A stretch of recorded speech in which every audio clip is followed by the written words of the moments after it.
ओम शांति। आज 12 मई 2020 के साकार महावाक्य हैं।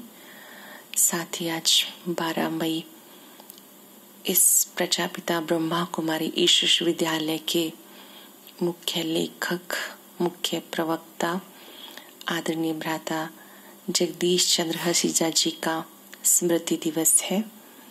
आज के दिन उन्होंने अपनी पुरानी देह का त्याग किया। इस विद्यालय का बहुत सारा साहित्य उन्होंने लिखा। जो भी नए नए गॉडली स्टूडेंट हैं वो साहित्य उनके लिए बहुत ही लाभप्रद है। जैसे साप्ताहिक पाठ्यक्रम, दिव्य गुणों का गुलदस्ता, जीवन हीरे तुल्य कैसे बने, इसी तरह से ज्ञान सुधा और भी बहुत सारा साहित्य है। आज हम विशेष वो जो साहित्य हम सब के लिए लिखा गया, हम जरूर उसका अध्ययन करें। इससे हमें ज्ञान और स्पष्ट हो जाएगा। साथ साथ और भी उनकी बहुत सारी विशेषताएं रही। ज्ञान को उन्होंने बहुत रोचक तरीके से हमें स्पष्ट किया। बहुत अच्छी अच्छी क्लासेस के द्वारा प्रभु मिलन की सहज विधि बताई। तो हम सभी जो भी नए नए गॉडली स्टूडेंट जुड़े हैं, हम दिल से उन्हें शत शत नमन करते हैं। 12 मई 2001 को उन्होंने अपनी पुरानी देह का त्याग किया। हम सभी का उनका साहित्य अध्ययन करके आध्यात्मिक मार्ग पर स्वयं को सदा आगे बढ़ाते रहना, यही सच्ची श्रद्धांजलि होगी। आज की मुरली में बाबा ने बहुत सुंदर बात समझाई कि बाबा वंडरफुल जादूगर है। कैसे? जो सुप्रीम सोल है वो हम सबके पिता, शिक्षक, सतगुरु, दोस्त, रत्नागर, जादूगर, हम सब उन्हें भिन्न भिन्न टाइटल्स देते हैं। तो वो जादूगर कैसे है, क्या जादूगरी करते हैं, इसके ऊपर आज बाबा ने खास हम सबको समझाया। अब हम अटेंशन से सुनेंगे। बाबा ने कहा, मीठे बच्चे, तुम्हें खिवैया मिला है इस पार से उस पार ले जाने के लिए। तुम्हारे पैर अब इस पुरानी दुनिया पर नहीं है। तुम्हारा लंगर उठ चुका है। सरल शब्दों में हम सबको परम पिता परमात्मा मिले हैं, शिव बाबा मिले हैं इस पार से उस पार ले जाने के लिए, नई दुनिया, सत्युगी दुनिया में ले जाने के लिए। अब हमारा लंगर इस पुरानी दुनिया से उठ चुका है, अर्थात हम इस दुनिया की सत्यता को समझ चुके हैं और हमारी बुद्धि अब यहाँ से उपराम हो गई है। क्वेश्चन है, जादूगर बाप की वंडरफुल जादूगरी कौन सी है जो दूसरा कोई भी नहीं जानते? परमात्मा पिता की कौन सी जादूगरी है जो दूसरा कोई भी नहीं जानते, कोई भी कर भी नहीं सकते वो जादूगरी? कौड़ी तुल्य आत्मा को हीरे तुल्य बना देना, बागवान बनकर कांटों को फूल बना देना, ये बहुत वंडरफुल जादूगरी है जो एक जादूगर बाप ही करता है। आत्मा को कौड़ी तुल्य से हीरे तुल्य बनाना, कांटों से फूल बना देना, अर्थात हमारे अवगुणों को निकालकर गुणवान बना देना, ये जादूगरी एक शिव बाबा ही करते हैं, दूसरा कोई भी नहीं। मनुष्य पैसा कमाने के लिए सिर्फ जादूगर कहलाते हैं, लेकिन बाप जैसा जादू कोई कर नहीं सकता। जो जादू परमात्मा पिता करते हैं वो कोई और नहीं कर सकता। ओम शांति। अभी हम एकाग्र होकर अनुभव करेंगे ज्ञान सूर्य किरणों के नीचे कि बाबा ने जो कहा वो मेरे लिए कहा है। ध्यान देंगे हम। जब हम मुरली सुने तो जो जो कुछ हम सुनते जाएं वैसा वैसा चित्र बनाते जाएं, क्योंकि हमारा जो सबकॉन्शियस माइंड है वो चित्रों की भाषा अधिक समझता है। तो जो जो बाबा सुना रहे हैं हम बाबा की किरणों के नीचे बैठकर सुनेंगे, अनुभव करेंगे बाबा ने जो कहा वो मेरे लिए कहा है, मेरे कल्याण के लिए। अब बाबा बात कर रहे हैं। बाबा ने कहा, सारे सृष्टि व ड्रामा में बाप एक ही बार आते हैं। इस सृष्टि चक्र में, 5000 वर्ष के चक्र में बाबा कल्प में एक बार धरती पर आते हैं। और कोई सत्संग आदि में ऐसे नहीं समझते होंगे। ना वो कथा करने वाला बाप है, ना वो बच्चे हैं। वो तो वास्तव में फॉलोअर्स भी नहीं है। यहाँ तुम बच्चे भी हो, स्टूडेंट भी हो, फॉलोअर भी हो। जिन्होंने बाबा को पहचान लिया तो वो समझते हैं कि पिता है वो तो हम उसके बच्चे हैं, वो शिक्षक है तो हम विद्यार्थी हैं, गॉडली स्टूडेंट हैं, वो सतगुरु है तो हम फॉलोअर्स हैं। बाप बच्चों को साथ लेके जाएंगे। बाबा जाएंगे तो फिर बच्चे भी इस छीछी दुनिया से अपनी गुलगुल दुनिया में चलकर राज्य करेंगे। गुलगुल दुनिया, सत्युगी दुनिया में जाकर राज्य करेंगे। बाबा जाएंगे तो तुम बच्चे भी अपनी बुद्धि के द्वारा इन बातों को समझते हो कि हमें भी साथ जाना है। इस शरीर के अंदर जो रहने वाली आत्मा है वो बहुत खुश होती है। तुम्हारी आत्मा बहुत खुश होनी चाहिए। बेहद का बाप आया हुआ है, जो सभी का बाप है। ये सिर्फ तुम बच्चों को ही समझ है। कौन आया हुआ है? वो किसी 1, 2, 4, 5 का पिता नहीं, सारे विश्व की आत्माओं का पिता है। वो बाबा अब इस सृष्टि पर आया हुआ है। ये सिर्फ तुम बच्चों को समझ है, बाकी सारी दुनिया में सब बेसमझ है। बाबा समझाते रावण ने कितना बेसमझ बना दिया। बाबा आकर समझदार बनाते हैं। ये स्टूडेंट लाइफ भी एक बार मिलती है जब भगवान आके पढ़ाते हैं। ये गॉडली स्टूडेंट लाइफ है जो हमें एक ही बार मिलती है जब बाबा स्वयं टीचर बनकर हमें पढ़ाते हैं। तो इस लाइफ का भी बहुत रिगार्ड होना चाहिए। तुम्हारी बुद्धि में ये है, इधर उधर बुद्धि नहीं जानी चाहिए। धंधे दौरे आदि में बहुत फंसे रहते हैं। उन्हें कभी बुद्धि में नहीं आ सकता कि भगवान पढ़ाते हैं। उन्हें तो अपना धंधा ही याद रहता है। तुम बच्चे जानते हो बाबा हमें पढ़ाते हैं तो कितना हर्षित रहना चाहिए। और तो सब हैं पाई पैसे वालों के बच्चे, तुम भगवान के बच्चे हो, तुम्हें अथाह खुशी होनी चाहिए। अभी आप भगवान के बच्चे बने हो, निश्चय हुआ है कि मैं ज्योति बिंदु आत्मा परम पिता की संतान हूँ, तो बहुत खुशी होनी चाहिए। कोई तो बहुत हर्षित रहते हैं। कोई कहते हैं बाबा हमारी मुरली नहीं चलती, ये नहीं होता। अरे मुरली कोई मुश्किल थोड़ा ही है। कोई कहते हैं हम दूसरों को नहीं समझा सकते। बाबा कहते हैं औरों को समझाना कोई मुश्किल थोड़ा ही है।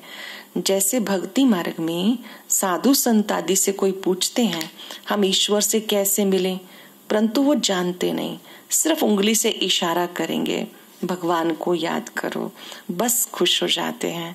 वो कौन है दुनिया में कोई भी नहीं जानते, अपने बाप को भी नहीं जानते हैं। परम पिता कौन है उन्हें भी नहीं जानते हैं। ये ड्रामा ही ऐसा बना हुआ है, फिर भी भूल जाएंगे। ऐसे नहीं कि तुम्हारे सभी बाप और रचना को जानते हैं, तुम्हारे में भी कोई सभी जानते हैं बाबा को और रचना को। कहाँ तो चलन ऐसे चलते हैं जो बात मत पूछो। बाबा ने कहा बच्चों में भी नंबरवार है। कोई तो अच्छी तरह से समझते हैं तो उनकी चलन बहुत अच्छी है, व्यवहार बहुत अच्छा है। और कोई ऐसे हैं कि चलन अच्छी नहीं है, व्यवहार अच्छा नहीं है। बाबा ने कहा ये तो कैसी चलन चल देते हैं, बात मत पूछो। वो नशा ही उड़ जाता है। अब तुम बच्चों का पैर पुरानी दुनिया पर जैसे कि नहीं है। तुम जानते हो कलयुगी दुनिया से अब पैर उठ गया है, बोट का लंगर उठाया हुआ है। अभी हम जा रहे हैं। बाबा हमें कहाँ ले जाएंगे ये बुद्धि में है। शिव बाबा खिवैया है ना, वो हमारी जीवन नैया को पार लेके जाते हैं। कलयुगी दुनिया से सतयुगी दुनिया में लेके जाते हैं। पहले हमें घर लेके जाते हैं परम धाम। अब बाबा कहते हैं आपकी बुद्धि, आपका लंगर पुरानी दुनिया से उठ चुका है। बाप खिवैया भी है, बागवान भी है, कांटों को फूल बनाते हैं। उस जैसा बागवान कोई है नहीं जो कांटों को फूल बनाए। बाबा की बहुत सुंदर महिमा है कि वो खिवैया है, बागवान है। बाबा कांटों को जो फूल बनाते हैं ये कार्य और कोई नहीं कर सकता। ये जादूगरी कोई कम थोड़ा ही है। कोड़ी तुल्य आत्मा को हीरे तुल्य बना देते हैं। आजकल जादूगर बहुत निकले हैं। ये है ठगों की दुनिया। बाबा है सतगुरु, कहते हैं सतगुरु अकाल। बाबा है सतगुरु, सभी गुरुओं का भी गुरु एक ही है, जिसका कोई सतगुरु नहीं, कोई गुरु नहीं। बहुत धुन से कहते हैं, जबकि खुद कहते हैं सतगुरु एक है, सदगति दाता है। शिव बाबा ही सदगति दाता है। जब टाइटल नोट करते जाएं, बाबा क्या क्या है, खिवैया है, बागवान है, सदगति दाता है। बाबा ने कहा फिर अपने को गुरु क्यों कहलाना चाहिए, जबकि एक ही है सदगति दाता, तो खुद को गुरु क्यों कहलाना चाहिए। ना वो समझते हैं और ना ही लोग कुछ समझते हैं। इस पुरानी दुनिया से नाता बुद्धि योग हटा लेना है। इस दुनिया में रखा ही क्या है, समझेंगे हम इस बात को। रहना इसी दुनिया में है, कार्य भी करना है, जिम्मेवारियां भी निभानी है, लेकिन फंसना नहीं है। सब कुछ ट्रस्टी बनकर करना है कि प्रभु ने मुझे सेवा दी है, मैं केवल निमित्त हूँ, ट्रस्टी हूँ। बच्चों को मालूम होता है बाबा हमारे लिए नया घर बना रहे हैं। नया घर मतलब नई दुनिया बना रहे हैं। इस पुरानी दुनिया को भूल जाना है। तुम बेहद बाप के बच्चे बने हो, उनकी स्मृति रहनी चाहिए। बाबा हमारे लिए न्यू वर्ल्ड बना रहे हैं। कलयुगी दुनिया में आकर नई दुनिया स्वर्ग की बाबा स्थापना कर रहे हैं। जैसे जो आत्माएं रोज ज्ञान सुनती हैं, उनका जीवन बदलता जाता है, संस्कार बदलते जाते हैं।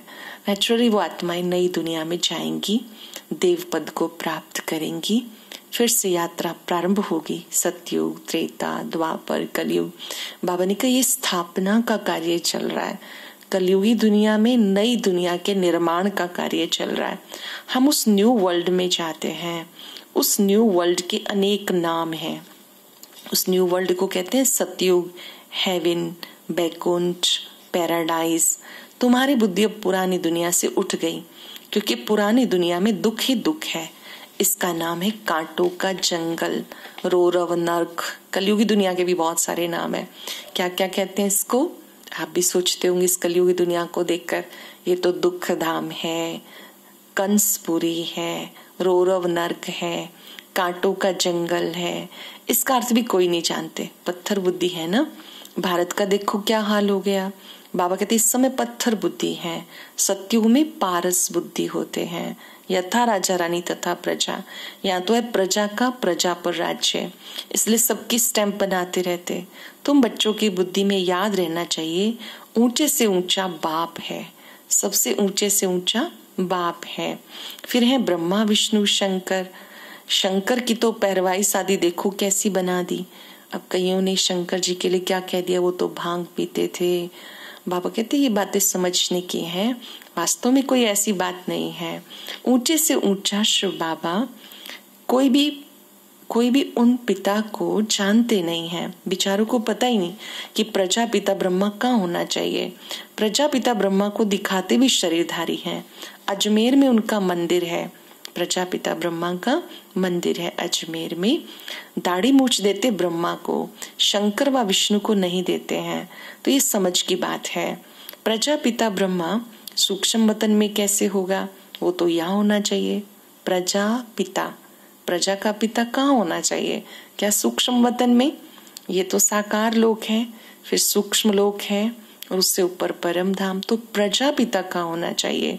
इस समय ब्रह्मा की कितनी संतान है, लिखा हुआ है प्रजापिता ब्रह्मा कुमार कुमारियां इतने ढेर हैं, तो जरूर प्रजापिता ब्रह्मा होगा।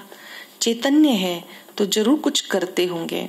क्या प्रजापिता ब्रह्मा सिर्फ बच्चे ही पैदा करते हैं या और कुछ करते हैं?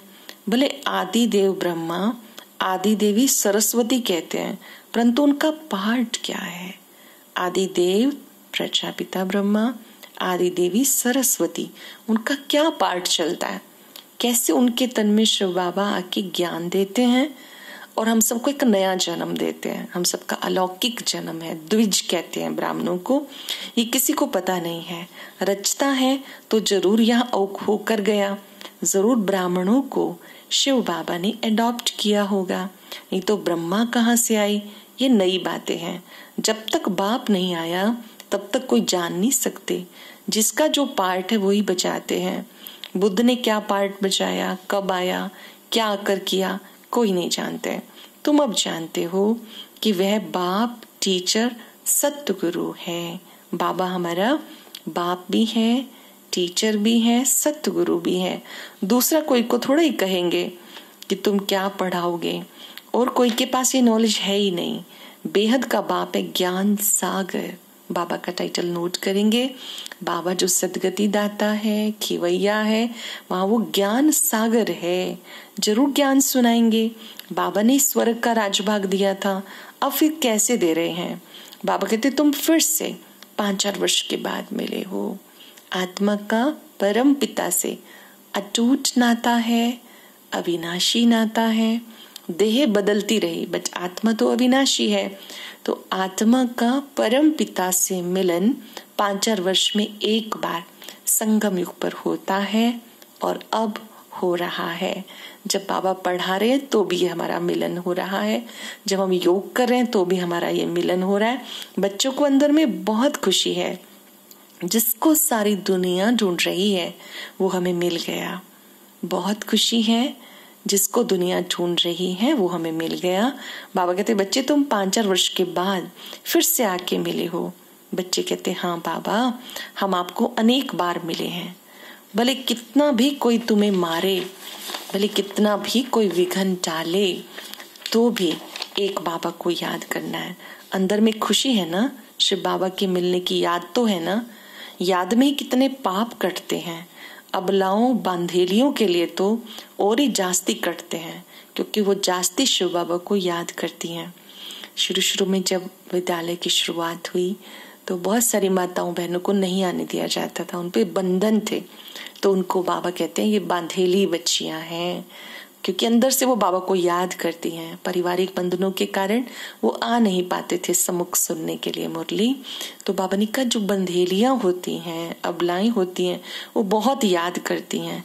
अत्याचार होते हैं तो बुद्धि शिव बाबा की तरफ चली जाती है कि बाबा रक्षा करो। बांधेलियां जब पुकारती हैं तो क्या कहती हैं? बाबा रक्षा करो। तो याद करना अच्छा है, भले ही मार पड़े तो भी शिव बाबा को याद करो। ये भी भलाई है ना, याद करेंगे तो याद से शक्ति मिलेगी। ये आपके लिए भलाई भी है, याद में रहना कमाई भी है।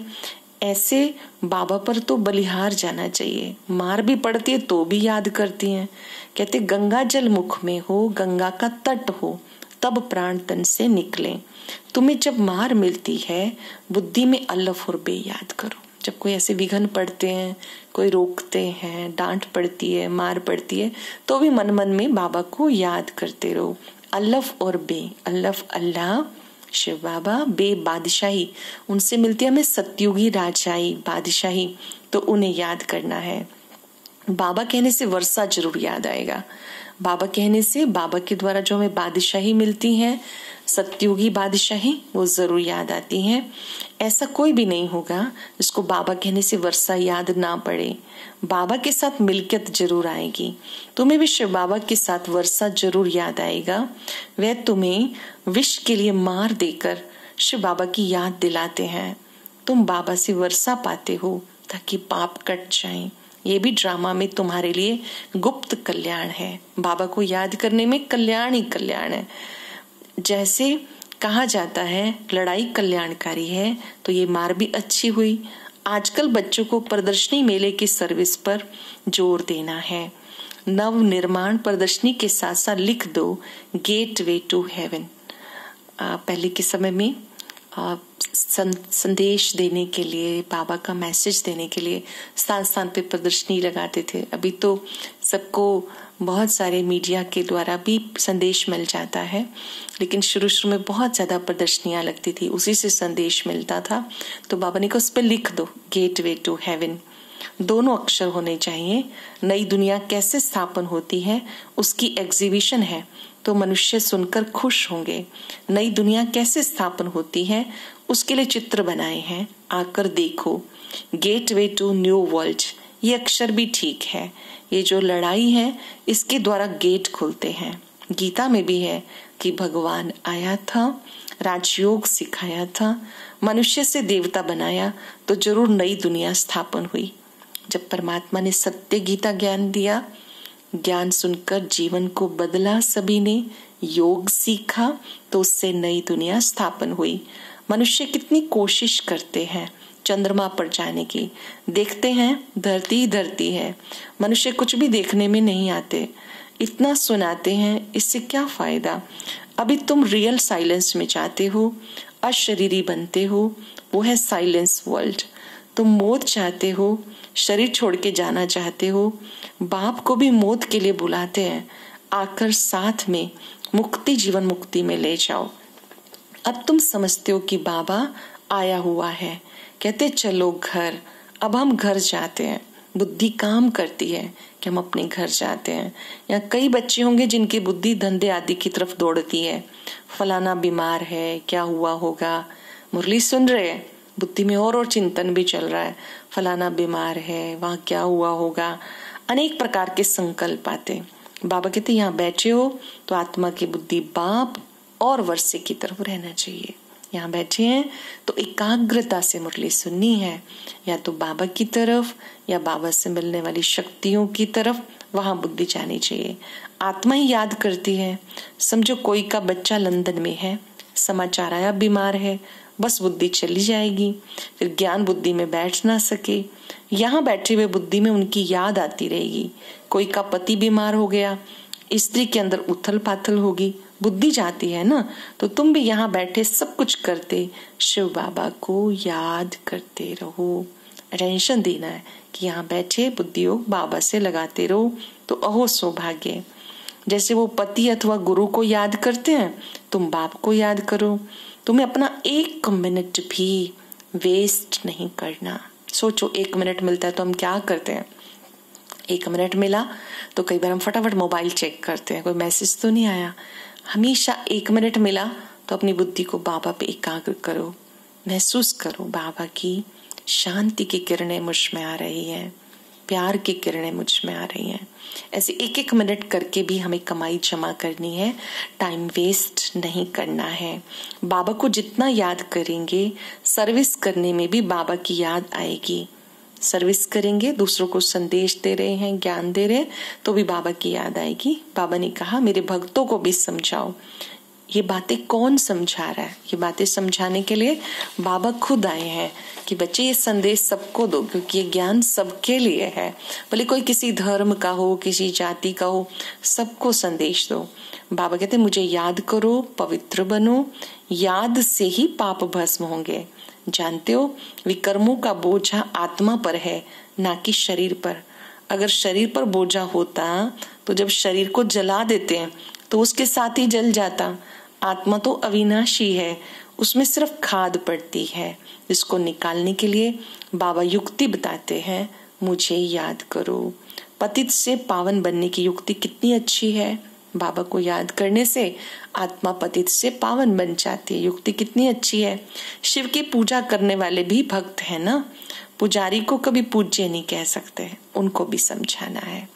अच्छा, मीठे मीठे सिखिलदे बच्चों प्रति माता पिता बाप दादा का याद प्यार, गुड मॉर्निंग। रूहानी बाप की रूहानी बच्चों को नमस्ते।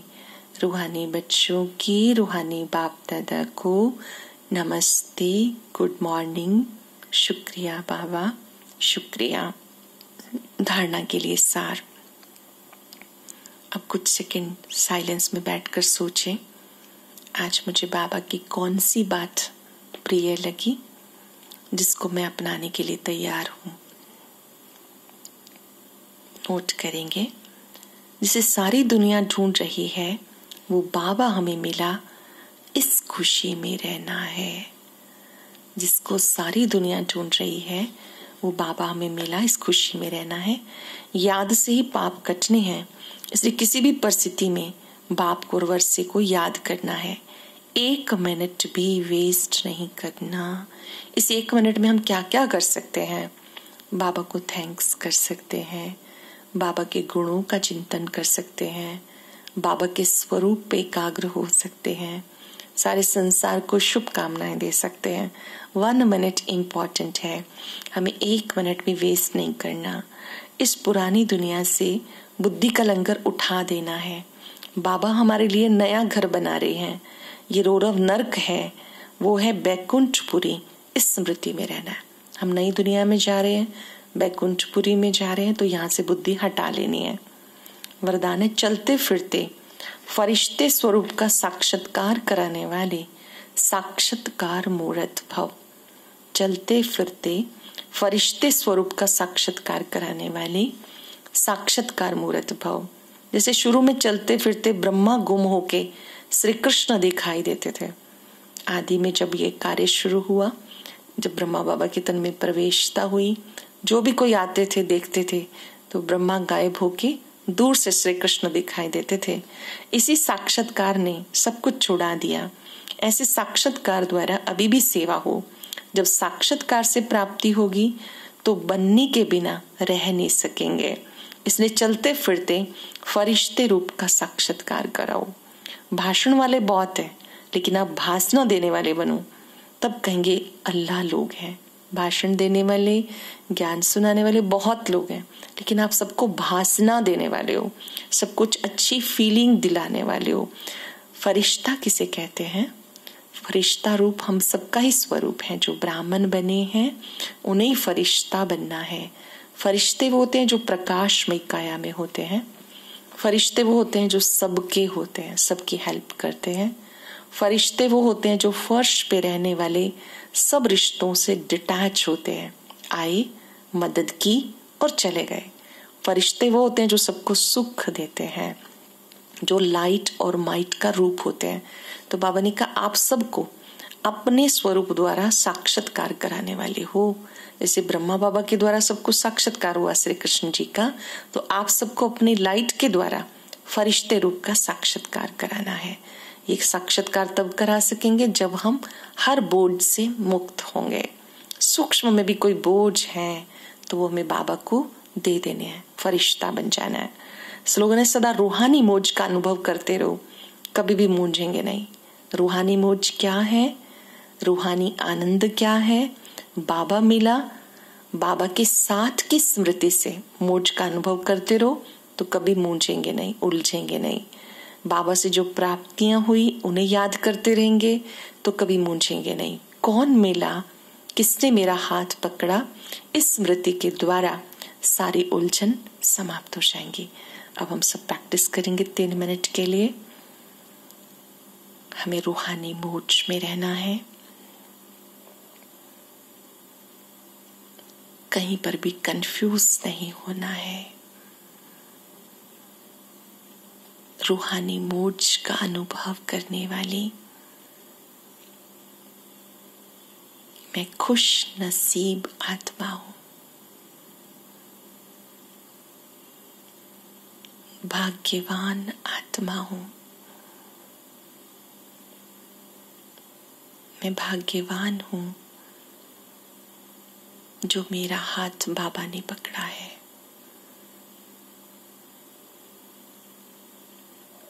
महसूस करें मेरा हाथ बाबा के हाथ में है।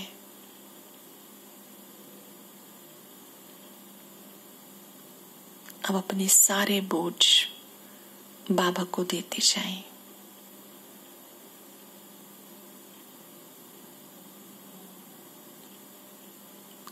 किसी भी कोने में कोई बोझ रखा है, बाबा को समर्पित कर दे।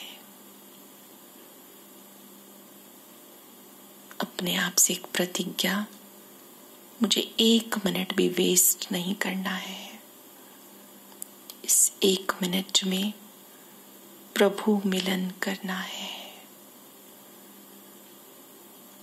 इस 1 मिनट में स्वयं के स्वरूप पे एकाग्र होना है। इस 1 मिनट में सबको शुभकामनाएं देनी है। महसूस करें